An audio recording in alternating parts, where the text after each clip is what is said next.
మహాగణాధిపతయే నమః. ఓం గురుభ్యో నమః. ఓం శ్రీమాత్రే నమః. పరమేశ్వర స్వరూపమైనటువంటి జ్యోతిష, వాస్తు మరియు ఇతర అనేకమైనటువంటి శాస్త్రములను మనకు అందించినటువంటి మహర్షులకి నమస్కారం. హయగ్రీవ హయగ్రీవ హయగ్రీవేతి యో వదేత్ తస్య నిస్సరతే వాణీ జహ్నుకన్యా ప్రవాహవత్.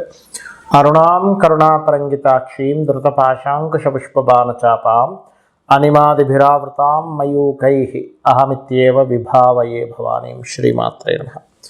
ప్రేక్షకులకి ఆ లలితాంబిక అమ్మవారి యొక్క అనుగ్రహం పరిపూర్ణంగా కలగాలని స్ఫూర్తి కోరుకుంటూ మనం ఈరోజు చెప్పుకోబోయేటువంటి టాపిక్ ఏమిటి అంటే, ఇవాళ రేపు మనం చూస్తున్నట్లయితే వివాహాలు చేస్తున్నారు కానీ వాళ్ళకి కొద్ది రోజుల్లోనే విడిపోవడం జరుగుతుంది. దానికి మేము జాతకాలు చూపించామంటూ ఉంటారు. కానీ ఇక్కడ జరుగుతున్నటువంటి తప్పిదము ఏమిటి అంటే 36 పాయింట్లకి 18 పాయింట్లు కలిసేయా అంటే చేసేస్తున్నారు.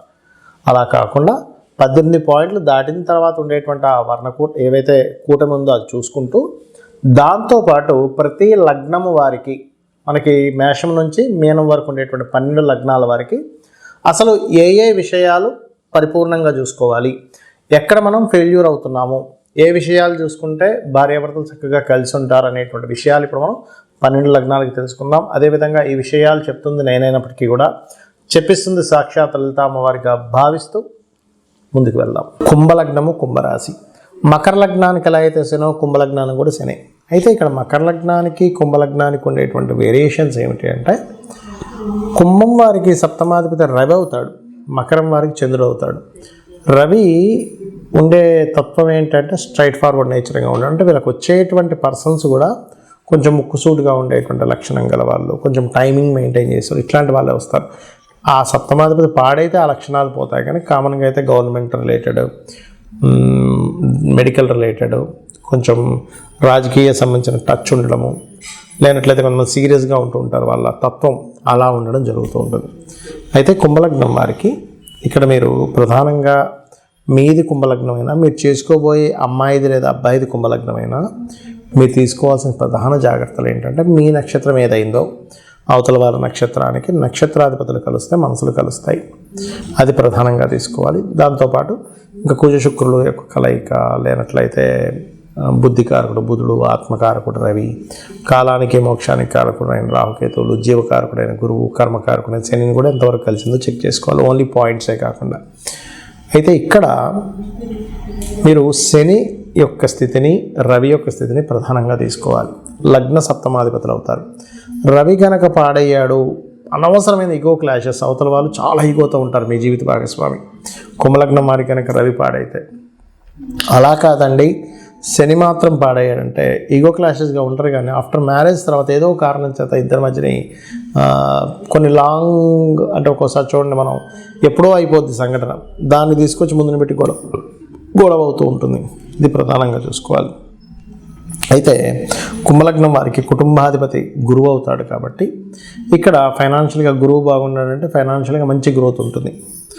కానీ ఇక్కడ సంతాన కారకుడు బుధుడు అవుతాడు. ఈ బుధుడికి పంచమ అష్టమాధిపత్యం వస్తుంది.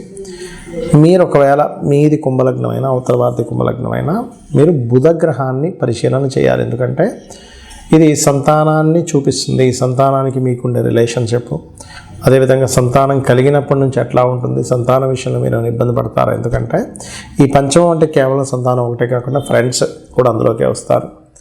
మరియు షేర్ మార్కెటింగ్ రిలేటెడ్ ఇష్యూస్ కూడా మీ పంచమ స్థానంలోనే ఉంటాయి. కాబట్టి బుధుడు బాగున్నాడు అంటే లాంగ్ టర్మ్ షేర్ చేసుకోవచ్చు. బుధుడు బాగున్నాడు అంటే ఖచ్చితంగా ఇద్దరు సంతానం కలుగుతారు.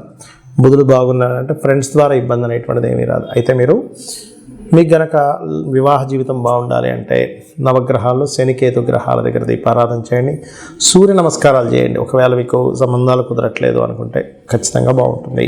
మరికొంతమందికి వివాహ సంబంధించినటువంటివి చూసినప్పటికీ కూడా ఒక్కొక్కసారి ఇబ్బంది అవుతూ ఉంటుంది. అంటే అలాగా వారిద్దరికీ సెట్ అయిందండి, అయినా సరే గొడవ వస్తుంది అంటారు. దానికి కారణం ఏంటో చెప్తా ఇప్పుడు నేను మీకు. వాళ్ళ పర్సనల్ చార్ట్లో ఎవరైతే వివాహం చేసుకోబోతారో మీరు అవతల వాళ్ళది కానీ మీది కానీ పర్సనల్ చార్ట్లో పర్టికులర్గా వివాహ సమయం కాదు అంటే వివాహం చేసుకోకూడని సమయంలో వివాహం చేసుకుంటున్నారు, గుర్తుపెట్టుకోండి. అది ఎట్లా తెలుసుకోవాలి? పురుషులైతే మీ శుక్రుడికి గోచారంలో శుభగ్రహాలు కాకుండా పాపగ్రహ సంబంధాలు వచ్చాయి అంటే అప్పుడు దాని అర్థం ఏంటి? ఆ గోచారంలో పాపగ్రహం ఉన్నంతసేపు శుక్రుడి మీద లేదా సప్తమ స్థానాధిపతి మీద సప్తమం మీద పాపగ్రహాలు ఉన్నప్పుడు ఆ టైంలో చేసుకోకూడదు. చేసుకుంటే దాని ఫలితం వస్తుంది. అలాగే స్త్రీలకైతే కుజుడి మీద పాపగ్రహ సంబంధం రాకూడదు. కుజుడికి కేంద్ర కోణాల్లోని, ముఖ్యంగా కోణాల్లోని, అదేవిధంగా సప్తమ స్థానాధిపతి చూసుకోవాలి. ఇది ప్రధానంగా తీసుకోవాల్సినటువంటిది. మరియు దీంతోపాటు పర్టికులర్గా మీరు కనుక ఇద్దరికి, అంటే ఇప్పుడు ఇద్దరికి సరైన సమయం అనుకోండి వివాహం చేసుకోవడానికి, అప్పుడు బాగుంటుంది. అలా కాకుండా ఒకరికి బాగుండి ఒకరికి బాగాలేదు వివాహం చేసుకున్నాక అప్పుడు ఏంటి యావరేజ్గా ఉంటుంది. వాళ్ళిద్దరు వివాహం చేసుకుంటే ఆ గ్రహస్థితి వెళ్ళిపోయే వరకు. దీంతోపాటు ఎవరికైనా వివాహం అవ్వటం లేదు, చాలామంది సంబంధాలు చూసుకుంటుంటారు కానీ సెట్గా ఒక్కోసారి. దానికి కారణం ఏంటంటే వాళ్ళకి జన్మజాతకంలో బలం లేదు వివాహం మీద. అలాంటప్పుడు మీరు చేయవలసింది ఏమిటి? స్త్రీలైతేనేమో నవగ్రహాల్లో కుజ శని రాహు గ్రహాల దగ్గర దీపారాధన చేయండి. పురుషులైతే శుక్రకేతు గ్రహాల దగ్గర దీపారాధన చేయండి.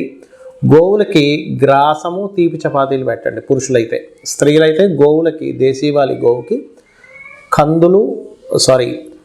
కందులేమో దానం ఇవ్వచ్చు.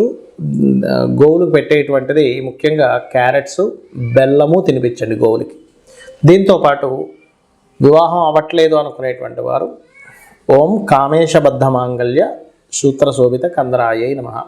లేదంటే వివాహం అయింది కానీ మా ఇద్దరి మధ్యన మాటి గొడవలు వస్తున్నాయి అని అనుకున్నప్పుడు మీరు ఏం చేస్తారంటే ఓం శివకామేశ్వరాంకస్త శివా స్వాధీన వల్లభాయై నమః. సమ్ టైమ్స్ ఏమవుతుందంటే మీ జన్మజాతకంలో మీకు కొంతకాలం జీవిత భాగస్వామితో ఎడబాటుగా ఉండే యోగం ఉంటుంది. అప్పుడు దాన్ని యాక్సెప్ట్ చేయండి. అది యాక్సెప్ట్ చేయకుండా దగ్గరగా ఉందామనే ప్రయత్నం చేసినప్పుడు ఏమవుతుందంటే మీ ఇద్దరి మధ్యన అనవసరమైనటువంటి గొడవలు వస్తూ ఉంటాయి. అలా కాకుండా ఒక్కొక్కసారి ఆల్రెడీ వివాహం అయిపోయిందండి కానీ సప్తమంలో పలానా ప్లానెట్ పాడవడం వల్ల మేము ఇబ్బంది పడుతున్నాం అన్నప్పుడు ఆ ప్లానెట్కి సంబంధించినటువంటి దానం ఇవ్వడం. అంటే రవి ఉన్నాడు అనుకోండి, గోధుమలు, చంద్రుడైతే బియ్యము, కుజుడైతే కందులు, బుధుడైతే పెసలు, గురువు అయితే శనగలు, శుక్రుడైతే బొబ్బర్లు, శని అయితే నువ్వులు, రాహు అయితే మినుములు, కేతు అయితే ఉలవలు. ఈ రకంగా దానం ఇవ్వవచ్చు. లేదా అధిష్టాన దేవతలు అంటే సూర్య భగవాను ఆరాధించడం, రవి అయితే, చంద్రుడైతే అమ్మవారు, శుక్రుడైన అమ్మవారికి చేసుకోవచ్చు, గురువు అయితే దత్తాత్రేయుడు, శని అయితే శివుణ్ణి లేదా ఆంజనేయ స్వామిని, రాహు, దుర్గా, కేతు వచ్చేసి గణపతిని. ఈ రకంగా కూడా చేసుకోవచ్చు. బుధుడైతే విష్ణువుని. అంటే అది యాక్టివ్ అవుద్ది. మీరు ఎప్పుడైతే ఆ గ్రహం యొక్క అధిష్టాన దేవతకి చేసుకుంటారో ఖచ్చితంగా యాక్టివ్ అవ్వడం. ప్రధానంగా మీరు తీసుకోవాల్సిన జాగ్రత్త ఏంటంటే మీరు ఈ సప్తమ స్థానంలోని 12వ స్థానంలో ఉండే గ్రహాలు ఎలా ఉన్నాయి, మీకు ఏ సమయంలో వివాహం చేసుకుంటే కరెక్ట్ టైం, ఏ సమయంలో చేసుకోకూడదు, ఇప్పుడు అసలు మీరు వెతుకుతున్న సమయానికి ఇప్పుడు అసలు వివాహ యోగం ఉందా లేదా, ఇవి చూసుకోవాలి. ప్రతి ఒక్కరికి కూడా 3 నుంచి 5 సార్లు వస్తుంది వివాహ సమయం. సో ఇవి చూసుకొని మీరు మీ యొక్క జీవితాన్ని ఆనందమయంగా చేసుకుంటారని కోరుకుంటూ శ్రీమాత్రే నమః.